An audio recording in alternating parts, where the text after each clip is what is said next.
เป็นระบบ เขาอันนี้ถือว่าเป็นคนเบิ่งคนส้มเด้อเบิ่งคนเสิร์ฟบ่เปลี่ยนเป็นแดนเซอร์ แมนอันนี้ มันจะผัดไล่เดี๋ยวกูบอกแล้ว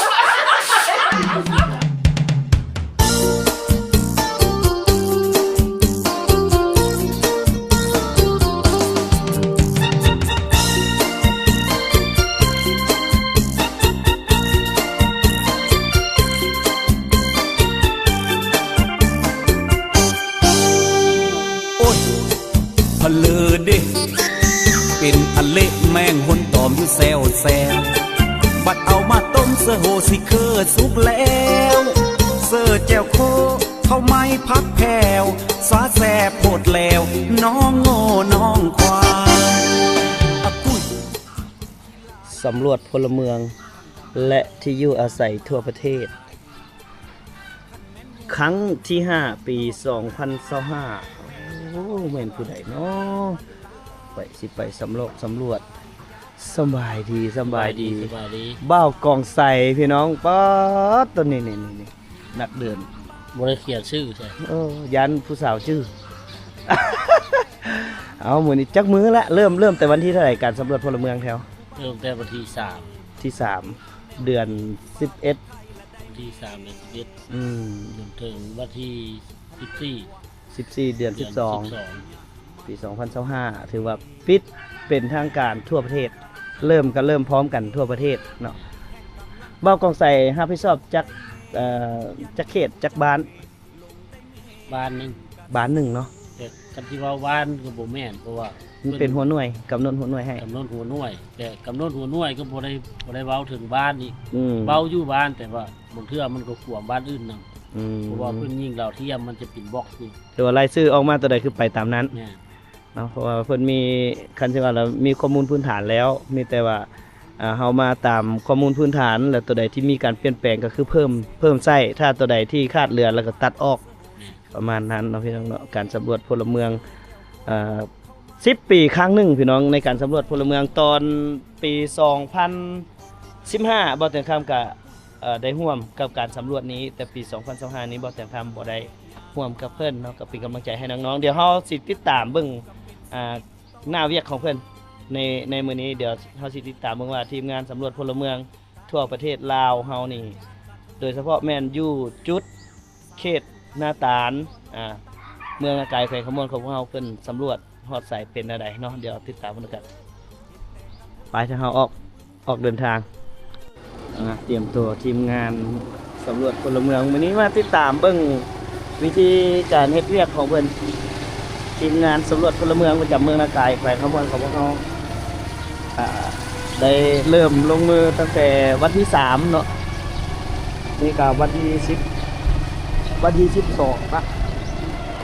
โดยการปฏิบัติหน้าที่เวียกงานผ่านไปอาทิตย์กว่าเดี๋ยวนำเพิ่นไปว่าการสำรวจอยู่ในกรุงเทพชนบทเป็นจังไดเนาะว่าติดตามเบิ่ง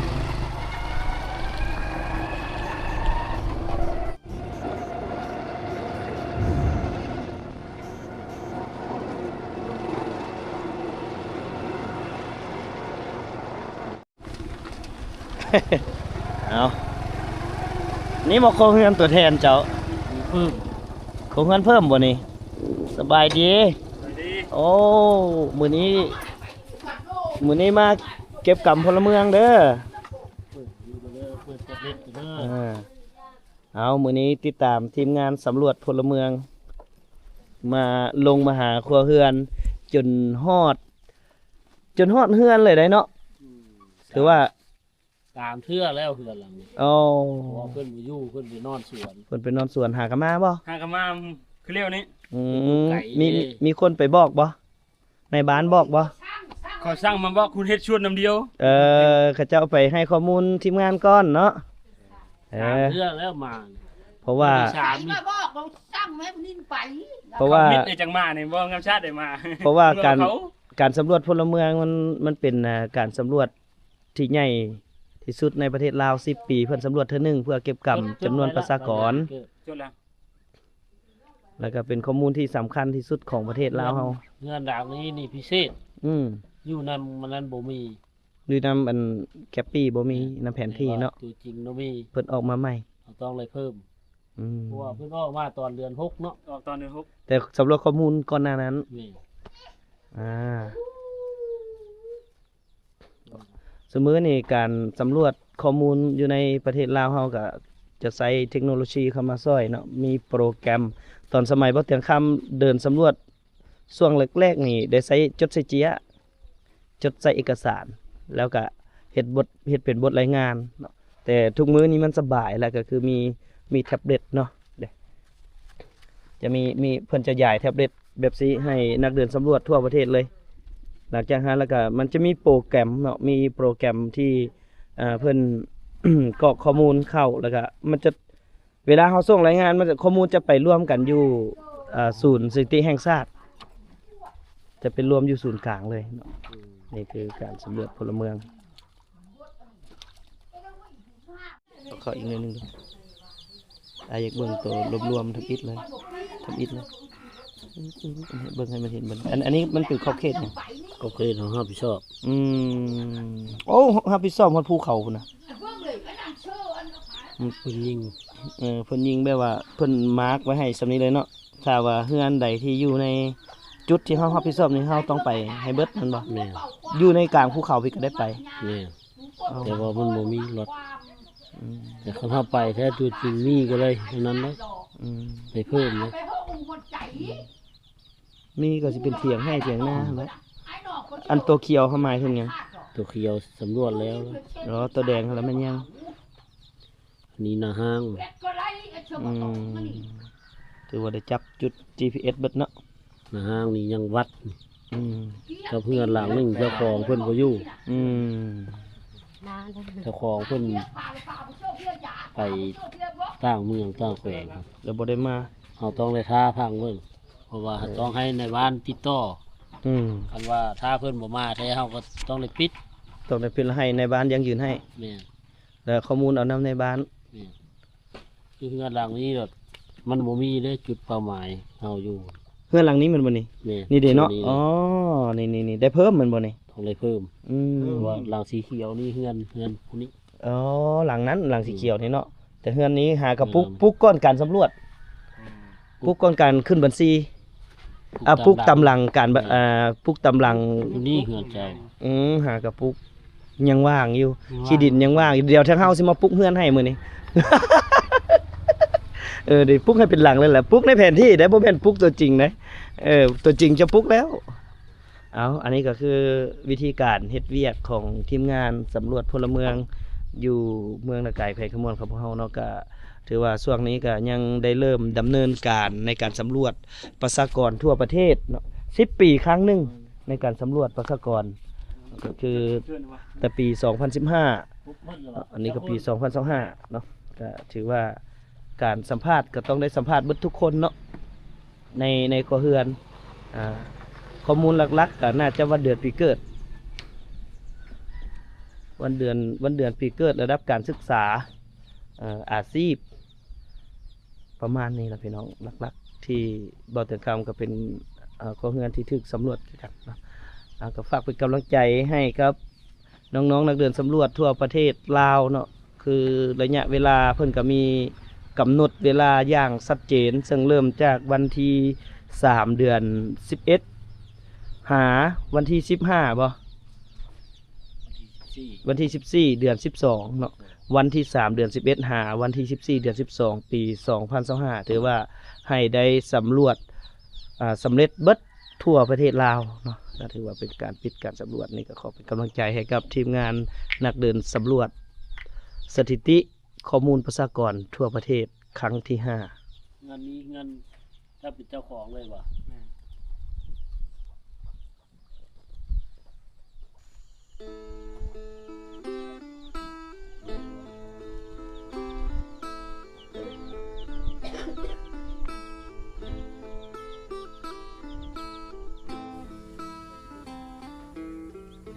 เกิดปี 2021 เนาะ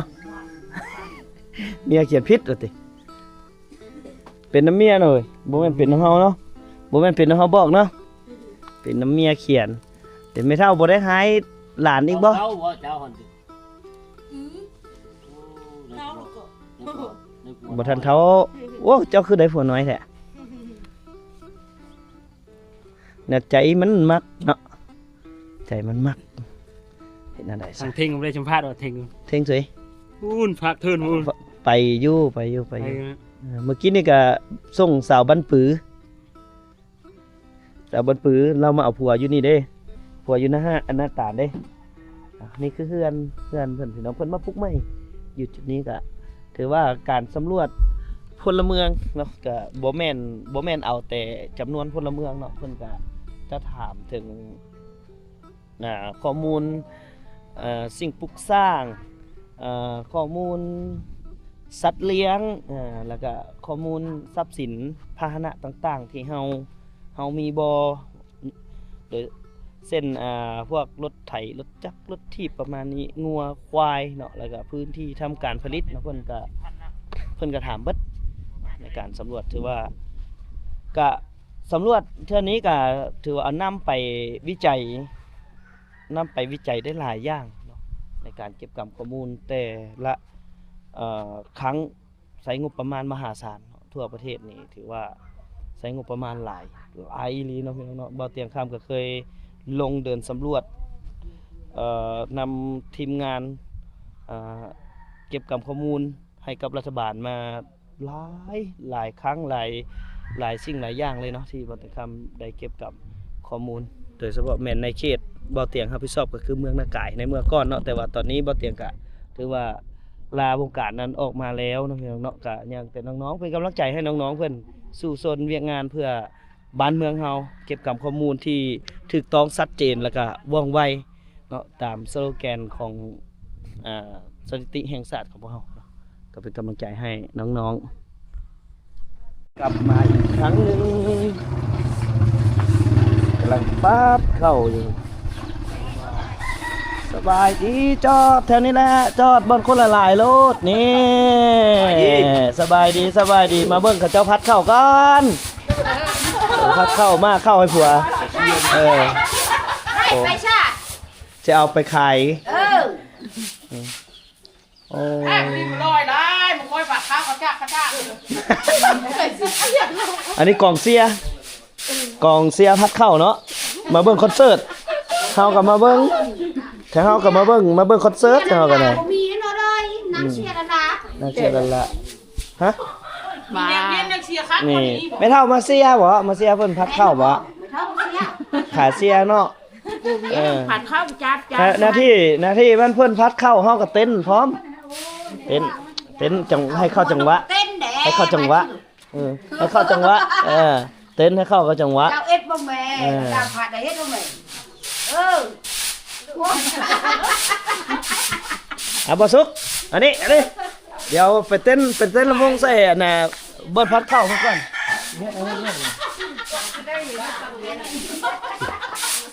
เต้นลำวง เฮ็ดก็พอเลย อ๋อ เฮ็ดเลย เอาอันนี้ถือว่าเป็นคนเบิ่งคนส้มเด้อเบิ่งคอนเสิร์ตบ่เปลี่ยนเป็นแดนเซอร์ แม่น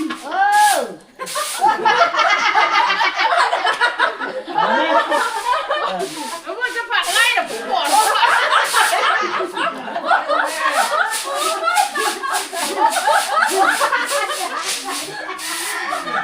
เอ็ดก็แค่ไหนไล่วนแล้วมาปาผมได้เลย โอ้ยเห็นบ่คันบ่เตียงผมมาข้าเจ้าสิบ่ม่วนบ่ซื่นแบบนั่งเหงาเบิ่งกันอยู่ห้องมาแหละนี่หมดด้วยโดย เป็นเด็กพ่อแม่น่ะ ฮะ พ่อแม่เป็นเรื่องสบายดีบ่ ผมแม่นเบิดแล้ว ไม่หรอก ไปเบิ ผ ด ม แล้ เรียนได้ ว อันนี้นะ แม่น ไปเบิดแล้วเฮามากับบ่าวกองใส่ผู้บ่าวกองใส่บ่ Ừ. ลูกหลานเจ้าเป็นบ่ บ้านเดียวที่บ้านกระโปรงใส่เข้ามาได้กับหมูแม่ดอกมา ใส่อยู่เนาะก็จะบอกว่ามาล้มสาวบันบกก้อนก็เลยเห็นสาวหลายเลยเห็นสาวหลายก็เลยแล้วก็ได้ยินเสียงดนตรีก็เลยจะฟ้อน ม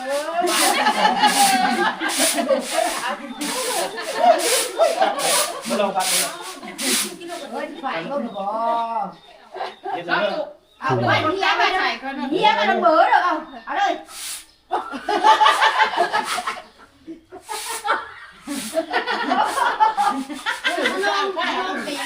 แต่ข้างนอกแข็งก็เป็นแต่ข้างนอกอ่อน มันวงเนาะ ข้างหลัง มันแอวอ่อนเลย นี่จันกับคนมัน เนี่ยจะเสีย โอ้ยนี่ลูกเศร้าหน้ามาเต้าก็เป็นก็ บ่เคยบอกก็จริงว่าเฮ็ดหน้านี่บ่เตรียมกับเฮ็ดตั้งแต่ตอนอายุยังน้อยจนฮอด6 ปีหลังจากนั้นมาก็มีแต่ค้าขายก็เลยอันเข้าแบบนี้แล้วพวกแบบนี้แล้วคนนี้เขาเปลือกเนาะแล้วเอาไปสีแล้วจะไปปัดเอาเข้ากล้าก้องมันมอง แต่เอาเข้าไปกูติดกู เอา ใก เข้า ล้ ไปเอาอหย่างออกบัดถ้าเฮาผัดพี่น้องก็ขออภัยน้ำละลายคือบ่เคยปัดอีหลีคือเป็นซื้อข้าวอยู่ตลาดแล้วก็มาม่าเลยแบบนี้นะเลย โอ้ยก็น้ำหมดเลยอ่ะ ไอ้บอกคนบอกว่าปัดข้าวยักษ์น้องแข็งอันนี้อยู่บัดเต้นมันอ่อนนะเอาพี่น้องบ้านบกพี่น้องบ้านบกเลยกอกส้มกองเสียแต่เฮาปุ้ยหลายแท้มีแต่สาวบ้านบกนี่ผู้สาวเบิดนี่ผู้สาว ผู้สาวบ่เลยนี่เห็นผู้สาวหลายบ่เตียงเลยมาแวะเอาพี่น้อง ยุ่งเอาล้าน อุ้ยม่วนหลาย ได้ไม่เท่าเลยนะบิดิ ได้เป็นไม่เท่าล่ะ ไปบ้านใดไม่เท่าตลอดไม่เท่าหลาย ไม่เท่าขี้ตัวไปตลอดเลย เอาบ่สุกมาเป็นเคยคนบกแล้วบัดนี้ลูกสาวเพิ่นยังไปเรียนอยู่เวียดนามพุ่นขะดองแพงบ่ลูกสาวเจ้า แพงเนาะคะแนนแรกลูกเขยโฟล่ะ ว้าวบ่แพงซื่อว่าเงิน10กีบบ่กีบนึงมันจักล้านเจ้าว่าเนาะยุคนี้กับเจ้าก็ยังเอากีบบ่เอาเงินกีบบ่ บ่ เอาแต่คำบ่ เอาแต่ข้ามกับเงินเจี้ย เงินเจียหลายบ่ ก็บ่หลาย ฮอดบ่100 ล้าน บ่ฮอนหรอกมึง50 ล้าน 50 ล้านเนาะคำเด้ บาทนึง คำยังใครเด้บาทหนึงจักล้านละ 40ปลายบ่อ่อน 40ปลายเด็กเกือบ100อีกแล้วบาทนี้จังนั้นพะงัวอีกบาทนี้เอา งัวอีควายได้ใส่ได้ มีหมูนำบ่ มีหมูอีก หมูฮีทอีกบาทนี้ยังบ่แล้วนะหมูคือบ่เอาแต่หมูฮีทแล้วกันแล้ว ก็เป็นเป็นลูกเขยค่อยสิ น่ะ ลูกเขยผู้อื่นสิบ่ฮู้แลลูกเขยค่อยสิเอาแตะฮีแล้วก็ย่าค่อยจะไล่ลูกเขย เรียบร้อยเป็นเด้อพญานว้ายไปเบิดละพญานก็ได้คือว่าแต่ก่อนเต็มเบิดนี่พญานเฮาก็ไปเบิดละ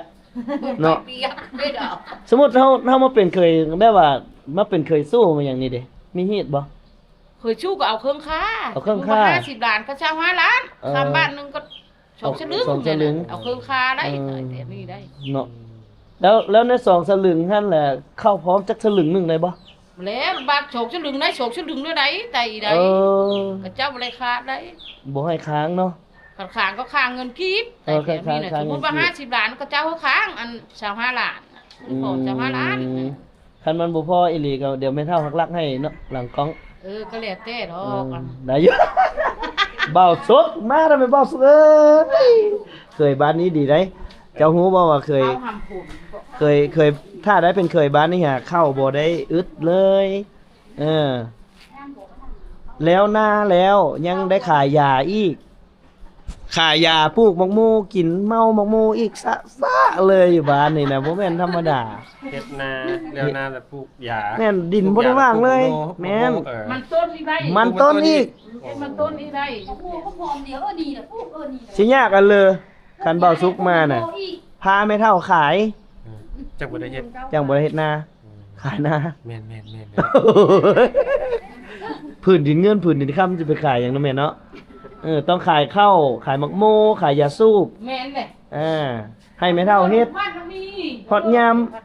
สิบอกแผนให้เบาสุก เวลาพอเท่าไม่เท่าปลูก เจ้าก็เอาไปเฮ็ดเวียกอยู่หั่นอยู่นี่บัดเวลาแล้วมีผลผลิตแล้วเจ้าจังมาขาย ตัดขายจังมา แม่นเอาเงินเราไปเฮ็ดเวียกอีกบัดนี้พาเมียไปวิธีอยากให้เมียสบายบ่ได้เฮ็ดนาบ่ได้เฮ็ดหัวเฮ็ดสวนดังนั้น เนาะ อยากมีพี่น่ะแตะดิงน้อยนี่สิน่ะ เขาอยากเป็นอันนั้นเบิดแมันบ่ เป็นนั่นน่ะเป็นไรดิงน้อย ก็เป็นเพชร เอาบัดนี้โอ้ยเอาดาวเต้นยิงมานำบ่จะคนหนึงมาเป็นคู่เฮานี่เนาะเอาสาวใส่เสื้อดำสร้างมางามเธอน้องล่ะไอ้จับเบิ่งแน่ควันตาจับเสื้อดอกนาบ่ได้บายคิงเด้ม่วนเนาะบ่เตียคำมาละม่วนเห็นบ่พี่น้องเพิ่นไปเสพลำวงอีกล่ะบ่เตียงได้ยินเสียงฟัดเข้าแล้วอยากย้อนเลยได้ย้อนใส่เลยได้นี่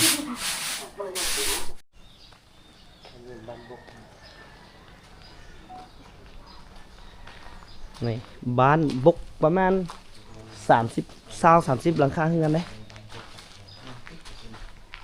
บ้านเฮือนเพิ่นหลังเยอะบ่ได้บ่สุกเขาเจ้ามีความสามัคคีกันไทยบ้านนี่นะเขตนี้เลยนะเวลาเฮ็ดเฮือนเฮ็ดซ่านนี่เขาเจ้าสิซอยกันเฮ็ดมือเดียวให้แล้วเลยนะแล้วก็เห็นบอกเขาเจ้าเขาเจ้าไปขึ้นเฮ็ดขวัญมัดแขนเขาเจ้าก็สิหาแบบหาเหล้าหาหยังผู้ใดมีเหล้าก็เอาเหล้าไปซอยผู้ใดมีข้าวก็เอาข้าวไปซอยแบบนั้นได้ในห้องน้ำเพิ่นก็มีเบิดแถวนี้เพิ่นมีห้องน้ำเบิดเลยสงสัยเจ้าละหน่วยเนาะอันทางนี่นะผู้ใดปลูกยาตำรวจมาแล้วเด้อตำรวจมาแล้วได้พบเด้อผู้ใดขี้ให้สิจับบ่มีบ่เด็กน้อยขี้ให้นี่มีเด็กน้อยขี้ให้บ่ผู้ใดเด็กน้อยขี้ให้อ้าวอันนั้นมันขี้หรือลาบ่นั่นน่ะฮัลโหลโอ้หน้ามอมไอ้หน้ามอมโอ้เสร็จโอ้นักเลงเจอนักเลงละว้ายเจอนักเลงน้อยละบ่ยานเลยบ่ยานเลยบ่เจ้านี่ฮะสบายดีนะเป็นมิตรอย่าสติเด้อหัวโน่น่ะก็บ่แม่นนะบ่หูโนแต่เกิด มันโน่แต่เกิดเลยโอ้ยไปจับพามาบ่ดิโอ้ยไปได้ไ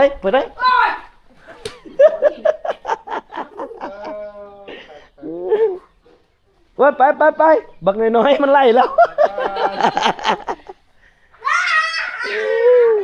โอเคบายบายลูกบายบายบ่จับดอกบายซะบายเก่งหลายอยู่จุดนี้เพิ่นใส่น้ำเนาะพี่น้องใส่น้ำสร้างเด้เพิ่นก็ใส่น้ำสร้างเพิ่นจะขุดน้ำสร้างเนาะน้ำสร้างส่วนใหญ่ก็จะเมื่อก่อนเด้อเบาเตียงเมื่อก่อนเด้อบาย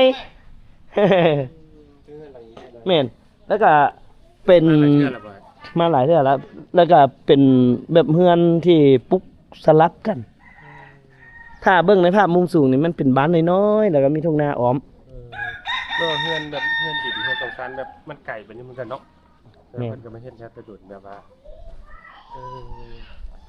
บ้านนี้ถือว่าอุดมสมบูรณ์นะเพราะว่ายามนาเขาเจ้าก็ปลูกข้าวได้หลายละบ้านนี้ฮะปลูกข้าวแม่นได้หลายหลังจากปลูกข้าวแล้วเขาเจ้าก็สิปลูกหญ้าต่อปลูกหญ้าสูบปลูกมกโมเสริมแล้วก็มันต้นบ่ได้ว่างเลยนะเขาเจ้าดูเขามั่นเขาเจ้าดูเขาเจ้ามั่นดินกันเนาะแม่นดินอุดมสมบูรณ์อีหลีพี่น้องเพราะนี่คือบ้านบกดีแล้วทั้งใหญ่ทั้งงามสังเกตเบื้องเล้าเขาเจ้าถ้าบ้านใดน้ำบ่ท่วมเขาเจ้าสิต่ำถ้าคือบ้านนาตาลน้ำเคยน้ำเคยท่วมเขาเจ้าก็สิยกพื้นขึ้นสูงท่วมหัวเลยบ้านราคาจะต่ำเห็นบ่เฮือนเพิ่นบ้านเฮือนเพิ่นถ้าเส้นทางซอยนี่เทเบตงเบิดนี่แห้งงามนี่เงินซานแต่หลังแบบง่ายๆเนาะคือเพิ่นปลุกมาแต่ดังแต่เดิมเลยเงินเพิ่นเบิดตัวนี้แหละพี่น้องบ้านนี่ยังร้านขายเครื่องบ้านบกมีจักหลังก็เหรอบ้านเฮานี่มีจักหลังคาเงิน โอ้เศร้าปลายหลังคาเฮือน ก็ค้าขายพอได้ให้ชาวบ้านแบบได้มาซื้อคันบ่มีหารนี่ก็ยากอยู่ได้นี่คันบ่มีหารขายเครื่องอยู่นี่แม่นบ่มีบ่อนซื้อก็ซ้ำๆกับเซเว่นน้อยล่ะมีจุดนี้ก็ได้ก็ส่วนหลายก็มีแต่เครื่องของที่ชาวบ้านมักใช้ในชีวิตประจำวันเนาะ หานใหญ่เลย อืม เข้าไปเนาะ เดี๋ยวอาหารใหญ่มัน ก็หลายๆอย่างทุกอย่างเลยแหละ ครบทุกอย่างอยู่ในที่เดียวกัน มีอุปกรณ์ แม่น แต่งรถ ตัวที่จำเป็น แต่งรถ เพิ่นก็มีเบิดเนาะโอ้ตัวอันสูบยางนำแม่นบ่นะเพิ่นเฮ็ดทุกอย่างบริการคนภายในบ้านแขกมาก็ถือว่าได้กินได้ประโยชน์ย้อนแท้เฮานี่แหล้วแต่เฮาก็ได้ประโยชน์ย้อน ถ้าบ่มีหารเพิ่นยากอยู่ได้นี่เนาะพี่เจ้าของร้านเตรียมไปใส่ก็ ไปช่วยหมู ไปสวนมงโมโอ้เริ่มแล้วเนาะนี่เนาะ นั่นน่ะ เริ่มแล้วเริ่มแล้วเริ่มแล้ว สิ่งที่คาดบ่ได้ที่เพิ่นขายก็คืออันเหลืองๆนั่นแหละ เบียร์ป่ะ เออ งานขวัญงานดอก คือเอาเบิดแล้วเนาะควันดองอหยังต่างๆนี่ ต้องได้เบียร์ต้องมีเบียร์ เอาไปเดี๋ยวถ้าเฮาพักผ่อนนี่ก่อนพี่น้องถ้าเบ้ากองใส่มาเบิ่งทางนี้อีกน้อยหนึงบ่สุกเอ้ยป๊าดตัวเบิ่งแม่เบิ่งเด้อสิบ่ให้บ่นี่บ่จังน้อยว่ามีคนเพิ่นสิไปเฮ็ดหัวเฮ็ดสวนน่ะย่านว่าแบบว่าลูกผัวสิไปเฮ็ดหัวเฮ็ดสวนแล้วสิได้ห่างกันน่ะนะเมียน่ะแกะพักหอมบัวแล้วให้น้ำตาไหลซิๆอยู่แหละเออให้กินฮอดผัว แกะหัวหอมแล้วให้กินฮอดผัวเคยเห็นบ่อันนี้เฮาซื้อบ่เฮาซื้อมาบ่หรือว่าเฮาเลือกเอาแนวที่เฮาปลูกปีกไก่นี้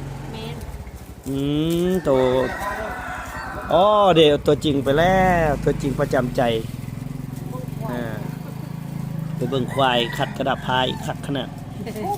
ทางนี้ก็เป็นคือเพิ่นปลูกปีก้อนเนาะแล้วเพิ่นก็สิเอาแนวพันธุ์ไว้คล้ายๆกับข้าวเนาะเวลาเฮาเฮ็ดนาเฮาก็สิคัดแนวเขาปลูกไว้เพิ่นสิคัดเอาแต่แนวดีๆแนวดุแนวมั่นได้พี่น้องคือเพิ่นเลือกผัวแหละเพิ่นก็สิคัดเอาแต่คนดุคนมั่นเฮ็ดหัวเฮ็ดสวนเลี้ยงงัวเลี้ยงควายเป็นคัดเอาอันนี้คือกันนี่อันนี้เพิ่นเอิ้นหอมแดงเนาะนี่มันไกลสิขึ้นแล้วเฮ็ดอยู่สวนอันนี้ไกลๆนี้แล้วขายบ่สลายบ่ว่า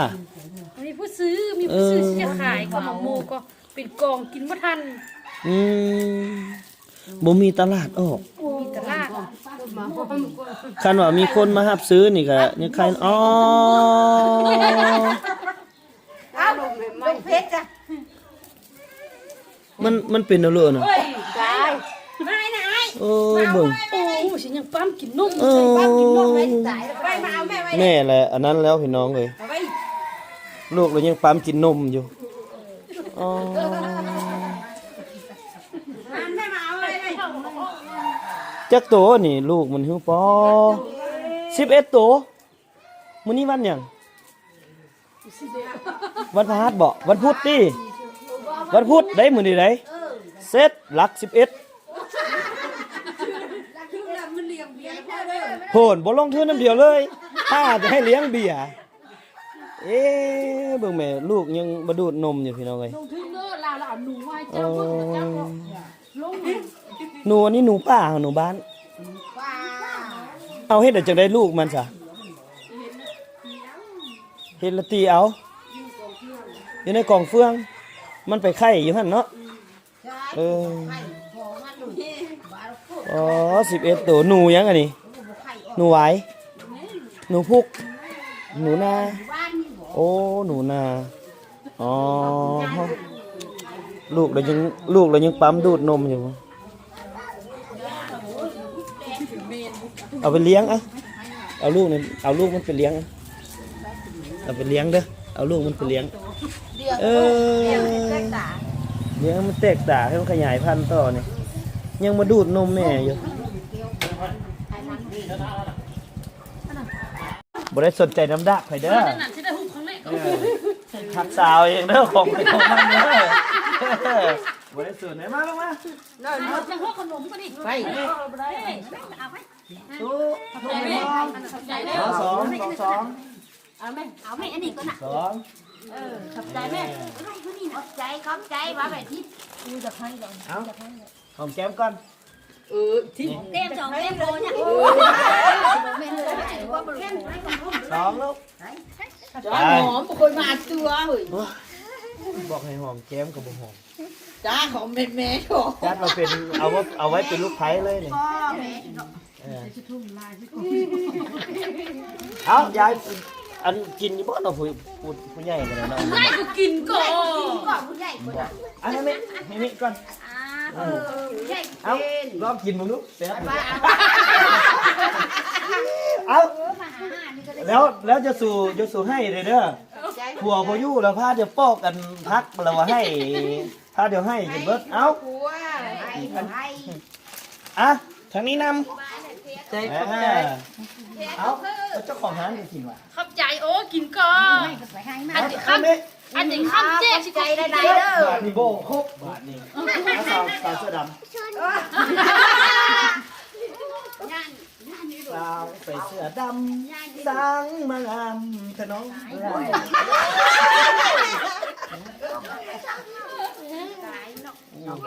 เนี่ยน่ะเป็นต้มไข่ พี่น้อง วิธียั่วกินเหล้าสาวบ้านบกเฮาต้องมันย้องเพิ่นดุแล้วเพิ่นก็เอาเหล้าต้มมันออกมาสู่กิน ก็ไปไม่ไม่ เอาเพิ่นเด้อยาหมกงูนี่เมาหมกงูนี่มารถเมาหมกงูบ้านเนี่ยหลายอีหลีได้พี่น้องเอ้ยหมกงูหลายยำฮอดก็หลายยาหมกงูนี่หลายโอ้มีแต่ผู้สาวบ้านบกบัดเด้อนี่อันนั้นโน่นเองสาวบ้านบกกันนะ จะ